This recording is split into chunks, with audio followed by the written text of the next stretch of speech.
Hello law warriors and welcome to our channel of coffee and clauses, जहां पर हम अपनी कॉफी के साथ various provisions of the bare act discuss करते हैं। सो आई होप आप अपनी कॉफी एंड आज न्यू एक्ट स्टार्ट कर रहे हैं इंसॉल्वेंसी ऑफ बैंकरप्सी को 2016 अपने साथ में लेकर बैठे हो। So let's start the video. तो आईबीसी अगर ये कॉर्पोरेट लॉ का एक बहुत इंपॉर्टेंट ब्रांच है, अगर आपको नहीं पता मैं आपको एक ओवरव्यू देती हूँ। सबसे पहले इसका नाम है इंसॉल्वेंसी बैंकरप्सी कोड। इंसॉल्वेंसी मतलब कोई बंदे का या कोई बंदे का दिवाला निकल गया। बैंकरप्सी एक फूटी कौड़ी नहीं रही। तो अगर इसके नाम से ही आपको पता चलेगा इंसॉल्वेंसी एंड बैंकरप्सी कोड, ये किसी भी इंसॉल्वेंसी बैंक या फिर किसी भी इंसान मतलब पर्सन, किसी भी कंपनी या किसी भी एलएलपी की इंसॉल्वेंसी को डील करता है कि वो कैसे उसका प्रोसीजर होगा।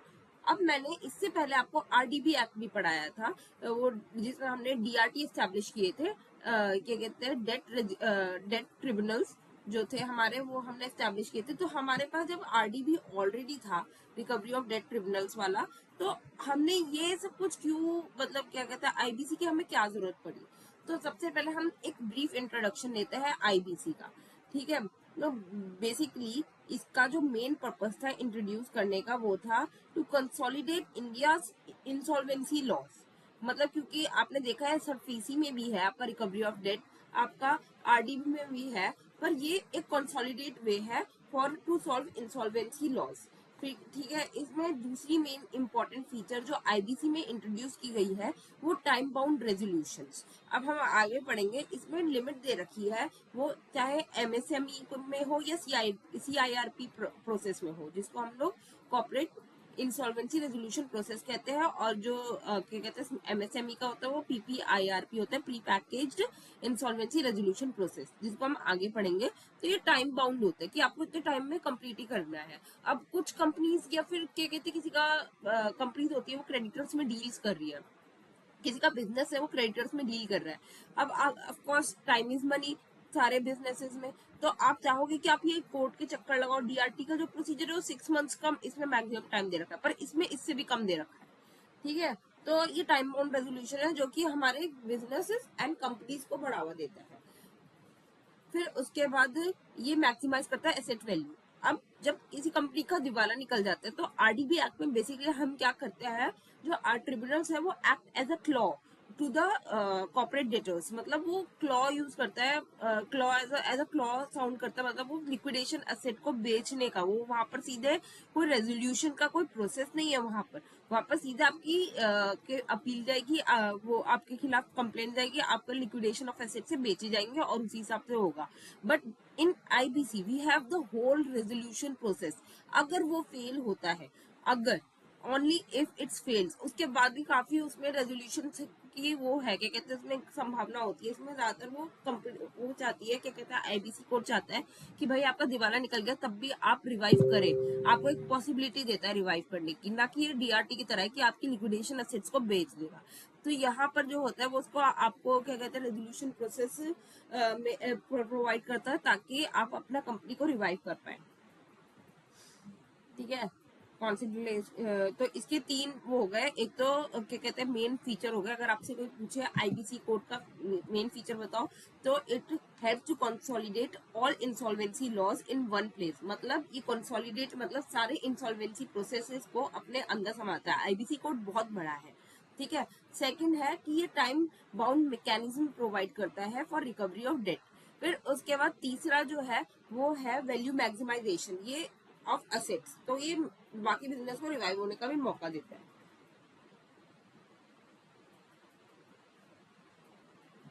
हाँ, तो एक इम्पॉर्टेंट चीज इसमें हम डिस्कस करते हैं इंट्रोडक्शन में, एक और चीज कि जो हमारे पास recovery of debt and bankruptcy code था, तो हमें आईबीसी की ऐसी क्या जरूरत पड़ी, ऐसे क्या लकूनास थे जो कि फिल करने की जरूरत पड़ी हमें, जो हमें आईबीसी कोड को इंट्रोड्यूस करने की पड़ी, या क्या शॉर्टकमिंग्स है अंडर आरडीबी एक्ट, ठीक है। तो सबसे पहले हम देखते हैं कि इसमें जो आरडीबी एक्ट था वो क्या कहते हैं कॉर्पोरेट फेलियर्स को एड्रेस करने में बिल्कुल फेल हो गया था। आपको याद होगा आरडीबी एक्ट के जो मैंने शुरू में बताया था कि ये सिर्फ बड़े बड़े डेट को डील करता है। 20 लाख इसकी जो थी लिमिट थी, बट ये कॉर्पोरेट डेटर को डील करने को क्या कहते हैं फेल हो जाता है। इन आईबीसी कोड में हम आगे देखेंगे कि ये ऑपरेशनल क्रेडिटर्स को भी डील करता है। ऑपरेशनल क्रेडिटर्स कौन होता है? ऑपरेशनल क्रेडिटर्स वो होते हैं जो आपके डे टू डे चीजों में, हाँ उनको ज्यादा वैल्यू नहीं दिया पर हाँ उनको डील किया है। ऑपरेशनल क्रेडिटर्स होते हैं जो आपके डे टू डे चीजों में डील करते हैं, गुड्स एंड सर्विसेज में। तो इसमें भी इसको इसका प्रोविजन दिया है, पर हाँ ज्यादा इज्जत तो दी नहीं है, बट फिर भी ठीक है। तो एक पहला जो वो short coming in RDB act थी कि इट फेल्स टू एड्रेस किसको? सिस्टमेटिक कॉर्पोरेट फेलियर्स को। ठीक है, अब एक बार हम लोग कोर डिफरेंस एक बार बता देती हूँ मैं आपको। आरडीपी एक्ट जो होता है उसका कोर ऑब्जेक्टिव ये होता है कि वो मनी को किसी भी मीन से बैक कर दे अपने क्रेडिटर को, चाहे वो लिक्विडेशन ऑफ एसेट्स करके, चाहे उसके एसेट्स बेच के, किसी भी तरह से उसके क्रेडिटर के मनी को बैक करे। वाइल आईबीसी में सेविंग और रिवाइविंग वो है, क्या कहते हैं, क्लॉजेस है जो बिजनेस को बैंक होने से बचाता है, उसको दोबारा रिवाइव करने में हेल्प करता है। I already told you.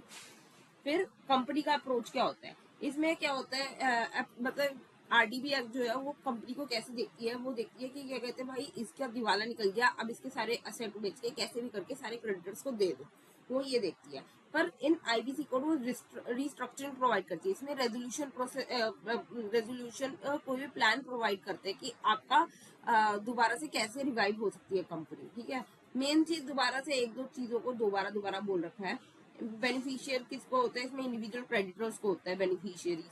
ठीक है, क्योंकि ऐसा होता है ना, इसमें जो हमने देखा था कि प्रेफरेंस के बेसिस पे ही सबको मिलते हैं क्रेडिटर्स के, बट इसमें जो होता है क्या कहते हैं, आईबीसी कोड में कलेक्टिव क्रेडिटर्स को बेनिफिशियरी होते हैं। ये सारे financial creditors and operational creditors के इंटरेस्ट को देख के करते हैं। रेजोल्यूशन प्लान किसी के भी इंटरेस्ट को प्रिजुडाइज देख के नहीं बनाया जाता। डेटर को कंट्रोल करता है कौन? इसमें क्रेडिटर इन कंट्रोल जो होता है, क्या कहता है, आईबीसी में वो कंट्रोल करता है। और इसमें डेटर इन पोजेशन, मतलब डिफॉल्टिंग पार्टी जो होगी उसको अपना सिर्फ बेचना ही होगा। मतलब ऊपर से देखे तो ये सारी वही चीज है कि जो आरडीबी एक्ट था वो फेल हो गया था हमारा इस इंसॉल्वेंसी मैकेनिज्म को सही से एड्रेस करने में। वो सिर्फ इंडिविजुअल क्रेडिटर को अपना पैसा लौटाने में बात करता था, पर जब आप कोई बिजनेस करते हो तो आपके पास सिर्फ एक जगह से लोन नहीं लेते, आप वेरियस सोर्सेज से लोन लेते हो। आपने ए से, जैसे मैं ए हूँ, ठीक है, अब मेरे को एक बिजनेस खड़ा करना है, मैंने बी से लोन लिया ताकि मैं घर ले सकूं, मैंने सी से लोन लिया ताकि मैं अपनी मशीनरी सेट कर सकूं, मैंने डी से लोन लिया ताकि मैं रॉ मटेरियल खरीद सकूं।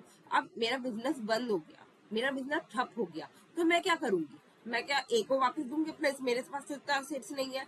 तो जब मैं आईबीसी के अंदर जाऊंगी तो मैं एक रेजोल्यूशन प्लान सबको दे सकती हूँ। अगर वो मेरा अप्रूव होता है तो वहां पर वो मेरे को क्या कहते हैं, उन्होंने कहा कि मैं रेजोल्यूशन प्लान है मेरा ये, और मैं इतने टाइम में आपको दे दूंगा, ऐसे करके। और उसमें तीनों को, उस रेजोल्यूशन प्लान में तीनों को टाइमली पेमेंट मिल रही होगी, तो वो रेजोल्यूशन प्लान, और किसी के भी इंटरेस्ट को प्रिजुडाइज नहीं हो रहा, तो वो रेजोल्यूशन प्लान एक्सेप्ट हो जाएगा।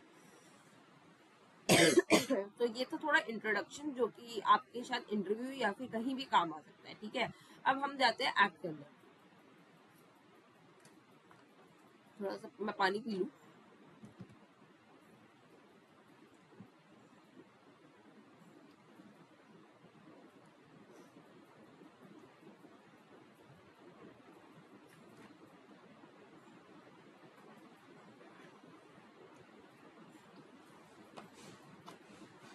हाँ, तो आईपीसी जो है वो पहले, अब ये सारे तो डेट इतनी याद रखनी जरूरी नहीं है। मेन है असेंट ऑफ द प्रेसिडेंट कब मिला था?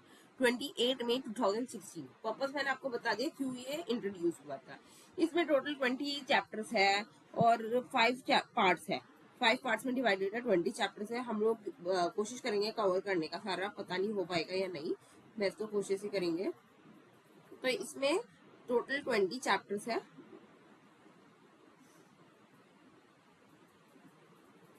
हाँ, मैं लिख रही हूँ। 20 चैप्टर्स है इसमें टोटल,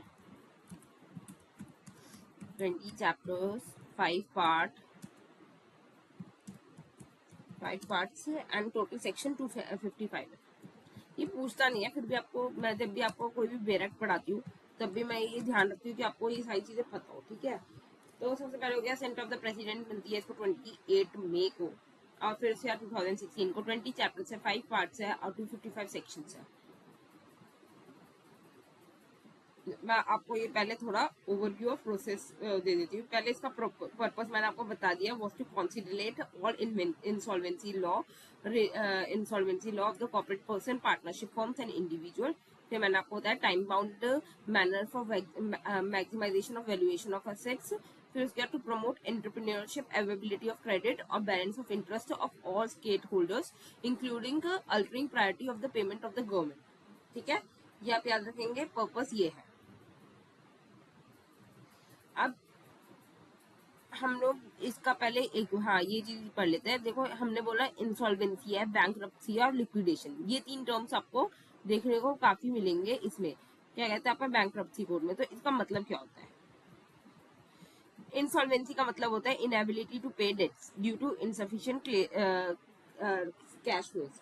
इन बैंकरप्सी का होता है कि आपके पास भाई इतने कैश नहीं है, अब आप क्रेडिटर को पे नहीं कर सकते पैसा, तो यहाँ पर आपका रेजोल्यूशन प्रोसेस होता है, यहाँ पर आपको रिवाइविंग का मौका दिया जाता है इन इंसॉल्वेंसी। बैंकरप्सी में आपका दिवाला निकल गया है, अब आपके पास कुछ नहीं रहा है, तो अब ये बैंकरप्सी होगा और ये अनट्रीटेड है, यहाँ पर कोर्ट से ही आपको लिक्विडेशन ऑफ एसेट्स करना पड़ेगा। लिक्विडेशन भी यही है कि आपको क्या कहते हैं जितने भी आपके एसेट्स है वो क्रेडिटर्स को बेचे जाएंगे ताकि आपका जो भी डेट था वो क्लियर कर सके, तो ये भी अनट्रीटेबल है। एक बार ओवरव्यू ले लेते हैं हम लोग पूरे क्या कहते हैं आईबीसी का प्रोसेस जो होता है, मैं आपको बताती हूँ क्या होता है।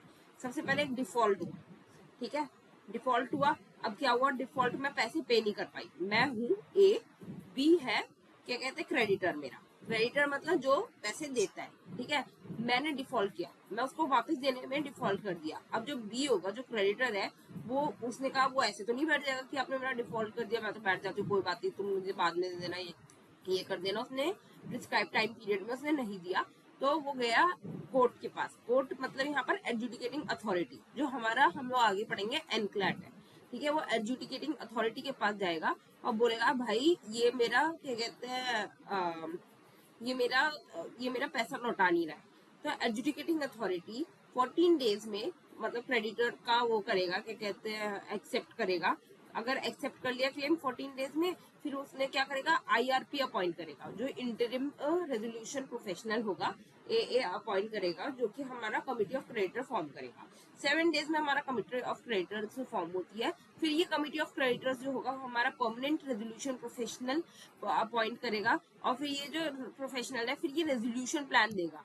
रेजोल्यूशन प्लान ये वापस क्या कहते हैं देगा। अब ये क्या होगा रेजोल्यूशन प्लान, ये किसको अप्रूव होना चाहिए, पहला रेजोल्यूशन प्रोफेशनल अप्रूव करेगा इस प्लान को, ठीक है, फिर उसके बाद सीओसी अप्रूव करेगा, फिर एडजुडिकेटिंग अथॉरिटी अप्रूव करेगी। तो इन तीनों का इनको अप्रूवल चाहिए होता है, ठीक है। पहले डेट डिफॉल्ट हुआ, एडजुडिकेटिंग अथॉरिटी के पास गया, आईआरपी अपॉइंट हुआ, आईआरपी के बाद सीओसी हुआ, परमानेंट सीओसी ने परमानेंट रेजोल्यूशन प्रोफेशनल बनाया, फिर उसके बाद प्लान वो करा क्या कहते हैं प्लान दिया, प्लान रेजोल्यूशन प्लान दिया। रेजोल्यूशन प्लान किस किस का वो होगा अप्रूवल चाहिए, सीओसी का चाहिए, रेजोल्यूशन प्रोफेशनल का चाहिए, एडजुडिकेटिंग अथॉरिटी का चाहिए।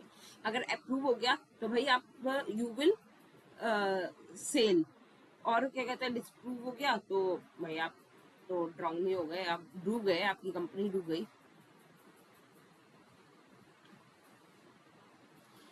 मतलब आपकी कंपनी सिंक हो गए। ये कहते हैं ना either you sink either you sail, तो फिर अप्रूव हो गया तो आप सेल कर गए, डिसप्रूव हो गया तो आप सिंक कर गए, ठीक है। तो यही है रेजोल्यूशन प्रोफेशनल क्या है, ये एक इंफॉर्मेशन मेमोरेंडम भी करेंगे, इशू करते हैं रेजोल्यूशन प्रोफेशनल, और ये पब्लिक अनाउंसमेंट, हाँ जैसे ही आपका अप्रूव हो जाता है, जैसे यहाँ पर इस पॉइंट पे यहाँ पर जो है जब यहाँ पर होता है परमानेंट रेजोल्यूशन प्रोफेशनल जब अपॉइंट हो जाता है, तो वहां पर जब ये रेजोल्यूशन प्लान देंगे तो रेजोल्यूशन प्लान अगर एडजुडिकेटिंग अथॉरिटी ने अप्रूव कर दिया तो वो एक क्या कहते हैं मोरेटोरियम पीरियड देंगे सेक्शन 14 में जो होता है। तो वहां पर क्या कहते हैं सारी चीजें फ्रीज हो जाएंगी, आपकी सारे टास्क फ्रीज हो जाएंगे, और वहां पर वो पब्लिक अनाउंसमेंट कर देंगे कि भाई इनका दिवाला निकलने वाला और इन्होंने प्लान सबमिट कर दिया, इनकी ये कंपनी डूबने वाली है, मतलब या तो रिवाइव करने वाली है डूबने वाली है, ठीक है। Creditors financial creditor bank and financial institutions, हाँ ये देखो आपको प्रोसेस समझ आ गया, मैं एक बार और ब्रीफ में बता देती हूँ, थोड़ा वो है ट्रिकी है। डेटर फेल हुआ क्रेडिटर को पैसा देने में। क्रेडिटर गया कोर्ट के पास, जो कि हम यहाँ पर बोलते हैं एडजुडिकेटिंग अथॉरिटी, जो हमारी एनक्लैट है, वहां पर गया। क्रेडिट एडजुडिकेटिंग अथॉरिटी ने उसका ये क्लेम अप्रूव किया और फिर उसके बाद आईआरपी अपॉइंट किया। आईआरपी अपॉइंट करने के बाद इसने क्या कहते हैं एक कमिटी ऑफ क्रेडिटर्स बनाई और परमानेंट रेजोल्यूशन प्रोफेशनल को अपॉइंट करा। फिर उसके बाद रेजोल्यूशन प्लान दिया। अभी रेजोल्यूशन प्लान जो होता है उसमें बड़ा वो होता है, इसको 3 अप्रूवल चाहिए। रेजोल्यूशन प्रोफेशनल का अप्रूवल चाहिए, सीओसी का अप्रूवल चाहिए, एडजुडिकेटिंग अथॉरिटी का अप्रूवल चाहिए। अप्रूवल मिल गया तो ठीक है, आपकी कंपनी सेल हो गई। अप्रूवल नहीं मिला तो आपकी कंपनी सिंक हो गई। ये प्रोसेस है पूरा हमारा क्या कहते हैं आईबीसी का। तो यहाँ पर चैप्टर पूरा आईबीसी खत्म करे 255 सेक्शन, पर नहीं, यहाँ पर नहीं खत्म होता है, यहाँ पर बहुत सारी चीजें। तो इसमें क्रेडिटर जो है उसमें 3 तरह के क्रेडिटर्स होते हैं, 2 तरह के क्रेडिटर्स होते हैं। सबसे पहले है फाइनेंशियल क्रेडिटर, जो कि बैंक और फाइनेंशियल इंस्टीट्यूशन होता है, जो कि कॉर्पोरेट के पास जाएगा। और ऑपरेशनल क्रेडिटर, जो डेली और रेगुलर क्रेडिटर होता है, जो परचेज रॉ मटेरियल करता है। ठीक है। एप्लीकेबिलिटी ऑफ डिफॉल्ट 1 करोड़ है और एमएसएमई के लिए 10 लाख है। ये हम आगे पढ़ेंगे। अब हम बेयर एक्ट में घुस जाते हैं। 4 इंपॉर्टेंट पिलर्स है। अगर हम कोर्ट का देखें, एडजुडिकेटिंग अथॉरिटी, आपको उसका मैंने अभी रोल बताया। इब्बी, इब्बी भी बहुत इंपॉर्टेंट है। कोई भी बोर्ड होगा तो वहां पर बोर्ड को हम इब्बी ही कहते हैं, इंसॉल्वेंस प्रोफेशनल एंड प्रोफेशनल एजेंसी। मैंने आपको बताया आईआरपी जो हमारे अपॉइंट होते हैं वो लोग सारे काम करते हैं। इन्फॉर्मेशन यूटिलिटीज ईगन स्ट्रक्चर बता देती हूँ। 1 2 3 आपका प्रिलिमिनरी है, जो हम लोग आज ही डील करने की कोशिश करेंगे, और इसमें अपना सेक्शन 5 करेंगे, जिसमें पार्ट 2 की डेफिनेशन दे रखी है। आज हम सिर्फ डेफिनेशन ही देखेंगे। सेक्शन 4 to 77 सीआईआरपी के बारे में बात करते हैं, जो कि बहुत ही इंटरेस्टिंग प्रोसेस है और मोस्ट ऑफ द क्वेश्चन इधर ही आते हैं। 70 to 187 was resolution of individual forms. 180 to 120 123 to 182 होगा, हाँ शायद से। ये एक बार चेक कर लूंगी, शायद ये ना थोड़ा गलत है, मैं इसको रेड मार्क कर देती हूँ। हाँ, ये शायद थोड़ा गलत है। ठीक है, चलो भाई, पहले एप्लीकेबिलिटी देखे। एप्लीकेबिलिटी किसके ऊपर एप्लीकेबल होता है? सेक्शन 2 में इसकी एप्लीकेबिलिटी दे रखी है, तो इसकी एप्लीकेबिलिटी थोड़ी कॉम्प्लेक्स है।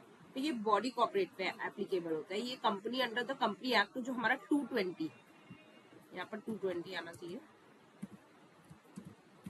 कंपनीज एक्ट जो हमारा 220 में फॉर्म हो रहा है, वो company which was incorporated in the companies act 2013 और any other law which was previous law which was being in force.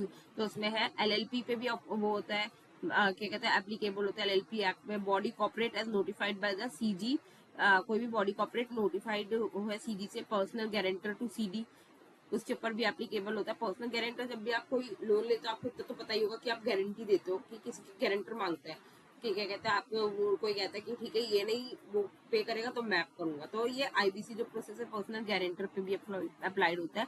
Partner of प्रोप्राइटरीशिप form, अगर कोई पार्टनर पे लाइबल नहीं है तो उसके ऊपर भी आईबीसी का वो लग सकता है, इंडिविजुअल पे भी लग सकता है। ठीक है, तो ये सारे एप्लीकेबिलिटी थी। आपको लग रहा होगा तो बहुत आसान है, बॉडी कॉर्पोरेट हो गया, एलएलपी हो गई, कंपनी हो गई, बॉडी कॉर्पोरेट हो गया है, अंडर सीजी पर्सनल गारंटर हो गया, पार्टनरशिप फॉर्म हो गई। पर नहीं, ये इतना इंडिविजुअल हो गया, इतना आसान नहीं है। इसकी एप्लीकेबिलिटी जो है फाइनेंशियल सर्विस प्रोवाइडर्स पे नहीं होती, पर सम केसेस में होती है। पहले तो सबसे पहले हम देखते हैं किस पे नहीं होती है। सबसे पहले हम देखते हैं कि नहीं होती है, बैंक फाइनेंशियल इंस्टीट्यूशंस में नहीं होती है इसकी एप्लीकेबिलिटी। फिर इंश्योरेंस कंपनी नहीं होती, आईबीसी एप्लीकेबल नहीं है। एआरसी जो हमारा एसेट्स रिकंस्ट्रक्शन कंपनी है, जो हम सरफेसी एक्ट में पढ़ेंगे, उसमें नहीं होती है। म्यूचुअल फंड में नहीं होती है। कलेक्टिव है यार, ये स्पेलिंग मिस्टेक होती है ना। कलेक्टिव इन्वेस्टमेंट स्कीम पे भी नहीं होती है। आईबीसी इन चीजों पे एप्लीकेबल है ही नहीं। किस किस पे नहीं है? क्या कहते हैं, bank financial institutions, insurance company, ARC, mutual funds and collective investment schemes. ठीक है, इनपे नहीं है। एक्सेप्शंस, फाइनेंशियल इंस्टीट्यूशंस में एनबीएफसी भी आते हैं, नॉन बैंकिंग फाइनेंशियल कंपनी। तो उसके ऊपर एक जगह अप्रूवल है, अगर उसका असेट साइज जो है 500 करोड़ से अबव हो तो हाँ, तो उस पर एप्लीकेबल है। वैसे नहीं है, फाइनेंशियल बैंकिंग एनबीएफसी पे अप्रूवल नहीं है, इसके ऊपर आईबीसी एप्लीकेबल नहीं है। बस इतना है कि 500 करोड़ अगर हो तो वहां पर एप्लीकेबल हो जाता है, ये एमसीक्यू में पूछ सकते हैं। Based on last audited balance sheet, इसका भी है, ये है टाइम पीरियड ये दे रखा है, बेस्ड ऑन जो भी लास्ट ऑडिटेड बैलेंस शीट है उसके बेसिस पे हो सकती है। ठीक है, तो हमने यहाँ पर सेक्शन 2 पूरा पढ़ा कि क्या कहते हैं सेक्शन 2 की एप्लीकेबिलिटी किस चीज पे है, कि क्या कहते हैं company, LLP, body corporate, partnership और पर्सनल गारंटर और इंडिविजुअल पे। एक्सेप्शन किस पे नहीं है, फाइनेंशियल इंस्टीट्यूशंस पे नहीं है, म्यूचुअल फंड्स में नहीं है, सीआईएस में नहीं है, एआरसीज में नहीं है, एंड इंश्योरेंस कंपनी में नहीं है। एक्सेप्शन एनबीएफसी पे लग सकती है अगर 500 करोड़ से ज्यादा हो, based on last balance audited balance sheet. फिर ऑपरेशनल क्रेडिटर जो है वो फाइल नहीं कर सकते आईबीसी के अंदर अंडर एनबीएफसी, अगर क्योंकि वो एनबीएफसी जो है वो फाइनेंशियल सर्विस प्रोवाइडर्स है, तो ये एक्सक्लूडेड है। अगर पीछे से ठक ठक आ रही तो प्लीज बियर विद मी, क्योंकि मेरे घर के पास कंस्ट्रक्शन का काम चल रहा है। अब हम आ जाते हैं इंपॉर्टेंट डेफिनेशन पे, इसमें ज्यादा डेफिनेशन नहीं है। सबसे पहले है सेक्शन 3। सेक्शन 3 में मैंने आपको बताया सेक्शन 3(1) बोर्ड में जो भी बोर्ड होगा उसका मतलब है insolvency bankruptcy board of India, इब्बी। जहां पर भी बोर्ड लिखा होगा उसका नाम है इब्बी। इब्बी जो है वो क्रिएट हुआ है section 188 of 1 of the code में। ठीक है, यहाँ पर आपको समझ आ गई, जहां पर भी बोर्ड लिखा हुआ है वहां पर इब्बी ही होगा और वो 188 कोड में बना है। कॉर्पोरेट पर्सन, कॉर्पोरेट पर्सन इसमें कौन कौन होगा?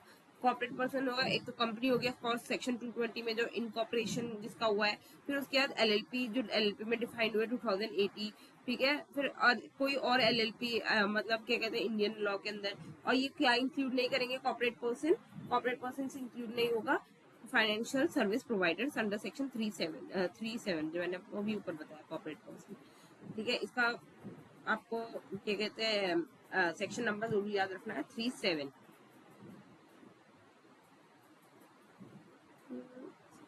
27 है ये शायद, हाँ सेक्शन 37। ठीक है, corporate debtor, corporate debtor is a person who owes a debt to a person और कंपनी और किसी को भी। ठीक है, कॉर्पोरेट डेटर वही पर्सन होता है जिसके ऊपर डेट पड़ा हुआ होता है। Creditor, creditor any person who owed whom debt is owned and includes financial creditor, operational creditor, secured creditors, unsecured creditors and degree holder। हाँ, तो क्रेडिटर्स कौन कौन है? क्रेडिटर्स जिसके ऊपर जिसके मतलब जिसके जो किसी को डेट देता है और उसके ऊपर ड्यू होता है वो डेट लेने के लिए। इसमें कौन कौन इंक्लूड होता है? फाइनेंशियल क्रेडिटर्स मैंने आपको बताया, बैंक एंड फाइनेंस कंपनीज होती है। ऑपरेशनल क्रेडिटर्स जो गुड्स एंड सर्विसेज में डील करते हैं। Secured creditors and unsecured creditors and degree holder. 210 में है, ये आपको इसका ये याद रखना है। 210 में क्रेडिटर्स हो गया, 28 में हमारा कॉर्पोरेट डेटर्स हो गया। फिर उसके बाद 217 हमारा फाइनेंशियल सर्विस प्रोवाइडर्स की बात करता है, इसकी डेफिनेशन भी पूछ लेते हैं, ये याद रखिएगा आप। 28 में कॉर्पोरेट डेटर है, 210 में क्रेडिटर्स है, 217 में फाइनेंशियल प्रोवाइडर्स है जो एंगेज होता है फाइनेंशियल सर्विसेज प्रोवाइड करने का।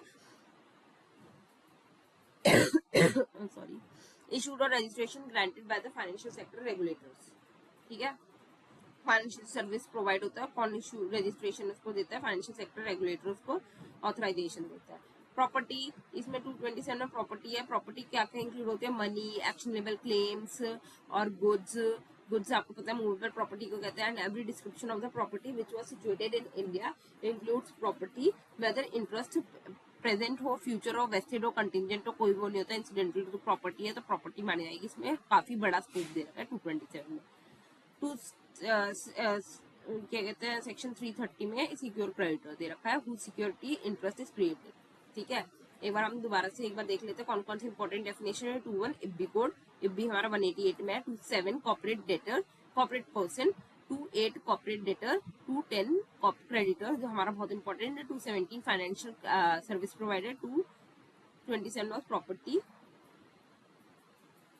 And 230 was secure creditors. I think इसमें एक डेफिनेशन अभी भी रहती है, चलो मैं आगे दूसरी वीडियो में आपको बता दूंगी। अब हम लोग बात करते हैं पार्ट 2 में भी, हमारा सेक्शन 5 में भी कुछ डेफिनेशन देखिए। पार्ट 2 हमारा बात करते हैं insolvency resolution and liquidation of corporate person. ठीक है। सेक्शन 5 में क्या बात कर रहा है? सेक्शन 5 में सबसे पहले है 5(1) एडजुडिकेटिंग अथॉरिटी, बहुत इंपॉर्टेंट। 5(1) में एडजुडिकेटिंग अथॉरिटी से एनी अदर, वो क्या कहते हैं, वो एनक्लैट कंपनीज को कहते हैं, जो कि हमारा सेक्शन 4 सेम एनक्लैट है जो हमारा सेक्शन 408 में कंपनीज एक्ट में एस्टेब्लिश किया था। एनक्लैट लिख देती हूँ मैं, ये एनक्लैट जो कि हमारा एस्टेब्लिश होता है सेक्शन 408 ऑफ कंपनीज एक्ट। ठीक है, ये इंपॉर्टेंट है, मैं इसमें ये मार्क कर देती हूँ। सेक्शन 408 इंपॉर्टेंट है, एनक्लैट कहते हैं। फिर ये पूछते हुए क्योंकि एडजुडिकेटिंग अथॉरिटी कहाँ डिफाइंड है और क्या होती है, तो एनक्लैट विद अंडर सेक्शन 5। फिर उसके बाद कॉर्पोरेट एप्लीकेंट कौन कौन हो सकता है? कॉर्पोरेट डेटर हो सकता है, या फिर member of the corporate debtor होता है कि जो ऑथराइज है एप्लीकेशन करने के लिए CIRP की। ठीक है, सेक्शन 5 हमारा कॉर्पोरेट एप्लीकेंट कहते हैं। मेंबर और पार्टनर ऑफ कॉर्पोरेट डेटर जो CIRP की में ऑथराइज है एप्लीकेशन फाइल करने की। Section 5A was corporate guarantor, यहाँ पर ये है। सेक्शन 5A कॉर्पोरेट गारंटर की बात करता है, जो कि श्योरिटी, मतलब आपको तो पता ही है गारंटर क्या होता है। कॉर्पोरेट डेटर की जो भी गारंटी देने आएगा उसको हम लोग क्या कहते हैं, क्या कॉर्पोरेट गारंटर कहेंगे। सिंपल है। सेक्शन 5A याद रखना आपको। 5(1) हमारा एडजुडिकेटिंग अथॉरिटी, 5 हमारा 5 हमारा कॉर्पोरेट एप्लीकेंट, 5A हमारा corporate guarantor. Financial creditor section 5(7) में बात करता है, a person to whom financial debt is owed, और ये such debt is legally assign और ट्रांसफर्ड। ठीक है, financial debt is owed, legally assign and transfer वो। और सेक्शन 520 हमारा ऑपरेशनल क्रेडिटर की बात करता है, person whom operational creditor debt is owed, such debt is legally assign और ट्रांसफर्ड। ठीक है, अब एक बार आप दोबारा से मैं आपको सारी डेफिनेशन से एक बार रिवाइज कराती हूँ। सबसे पहले सेक्शन 3 में सबसे पहले हमने पढ़ा था कॉर्पोरेट पर्सन बोर्ड, पहले तो board, corporate person 2728 corporate debtor 210 was 310 sorry section 3(7) corporate person, section 3(8) हमारा कॉर्पोरेट डेटर, सेक्शन 3(10) हमारा क्रेडिटर्स, सेक्शन 3(17) हमारा फाइनेंशियल सर्विस प्रोवाइडर्स, सेक्शन 227 हमारा प्रॉपर्टी। फिर उसके बाद 5(1) was adjudicating authorities, 5(7) was financial creditor, 5(20) was operational creditor. Initiation date इसमें लिखी हुई है, when a financial creditor corporate applicant as operational creditor applies to the initiation date. हमारी जो होगी आईडी जो होगी वो हमारी उस दिन होगी जब एप्लीकेशन फाइल करेगा हमारा ऑपरेशनल क्रेडिटर्स या फाइनेंशियल क्रेडिटर्स, हमारा जिस दिन एप्लीकेशन फाइल करेगा टू एडजुडिकेटिंग अथॉरिटी, उसको हम लोग इनिशिएशन डेट देंगे। इंसॉल्वेंसी रेजोल्यूशन पीरियड कितना है? 180 डेज का है from insolvency commencement date. Insolvency commencement date तब होगी जब हमारा लिक्विडेशन, मतलब जो एडजुडिकेटिंग अथॉरिटी है वो हमारा रेजोल्यूशन प्लान को अप्रूवल देगा। ठीक है, सेक्शन 33 हमारा फोर्स लिक्विडेशन को बात करता है, सेक्शन 517 हमारा वॉलेंट्री लिक्विडेशन की बात करता है। ठीक है, एक बार सेक्शन 4 भी पढ़ लेते हैं हम लोग, ये डिफॉल्ट की बात करते हैं। फिर हम लोग सेक्शन यहाँ से कल पढ़ेंगे कि कौन इनिशिएट करता है, पूरा प्रोसेस कल पढ़ेंगे। तो पहले एप्लीकेशन पढ़ देते हैं। तो ये जो है मैंने आपको बताया, इसकी जो मिनिमम लिमिट दे रखी है, डिफॉल्ट अमाउंट दे रखा है जो हमारा है 1 करोड़ 1 लाख पहले था, अब है इनिशिएशन प्रोसेस अमाउंट जो है 1 करोड़ होनी चाहिए, ये इंपॉर्टेंट है 1 करोड़। और हमारा जो पार्ट 2 में दे रखा है जो MSME है, प्री पैकेज PPIRP, जो हमारा होता है PP,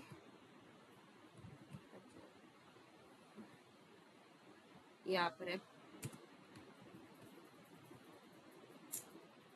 ये क्या हो रहा है, आ गया ऊपर ही आ गई।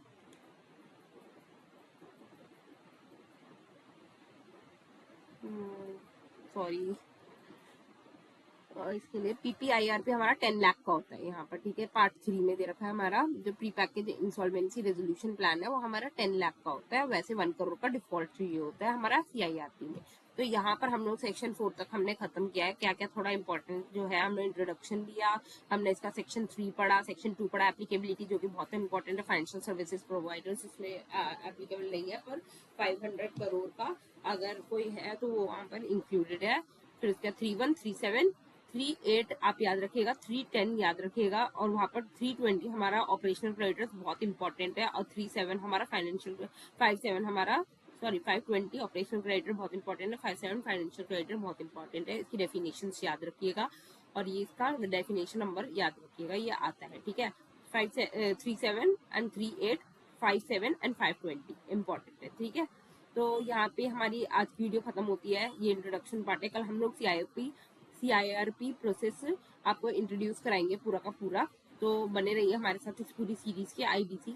मिलते हैं नेक्स्ट वीडियो में, ओके बाय। अपना ध्यान रखिएगा। अगर आपको चैनल अच्छा लगा हो तो सब्सक्राइब करिए, और अगर आपको कंपनी लॉ भी पढ़ना है तो उसकी भी प्लेलिस्ट है, कमर्शियल लॉ पढ़ना है उसकी भी प्लेलिस्ट है, प्लस बैंकिंग लॉस पढ़ना है तो उसकी भी प्लेलिस्ट है। ओके बाय, मिलते हैं नेक्स्ट वीडियो में।